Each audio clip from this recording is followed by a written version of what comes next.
রহমান রহিম উপস্থিত সম্মানিত সভাপতি সাহেব, আমাদের অস্ত্র খেলার পরিচালক কমিটি, প্রধান অতিথি এবং অন্যান্য যারা উপস্থিত আছেন সবাইকে আমি সাধুবাদ জানাই আজকের খেলাটি উদ্বোধনী দিনে উপভোগ করার জন্য।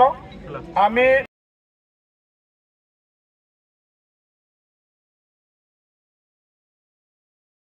আজকের সময় স্বল্পতার কারণে সংক্ষিপ্তভাবে বলতে হবে।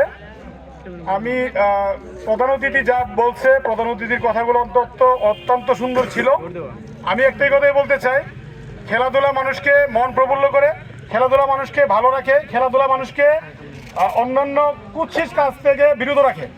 তো আমি চাইবো আজকে আপনাদের খেলাটা এমনভাবে হবে যেই খেলার কারণে এলাকার ইজ্জত, এলাকার সম্মান এবং নিজেদের এলাকার সম্মান, যে এলাকা থেকে আসছেন আপনাদের এলাকার সম্মান বজায় রাখবেন। খেলাধুলা শুরুতে যেমন ভালো হচ্ছে, আপনাদের প্রস্তুতিমূলক যেভাবে সুন্দর হচ্ছে, আমি আপনাদেরকে অনুরোধ করব সবার পক্ষ থেকে যেন আপনারা শেষ পর্যন্ত এইভাবে সুন্দরভাবে খেলাটি শেষ করেন। আর আরেকটি ছোট্ট অনুরোধ, সেটা হলো আমাদের পাশে একটা কবরস্থান, সেই কবরস্থানের সম্মান রক্ষা করার জন্য বিনীতভাবে অনুরোধ করছি।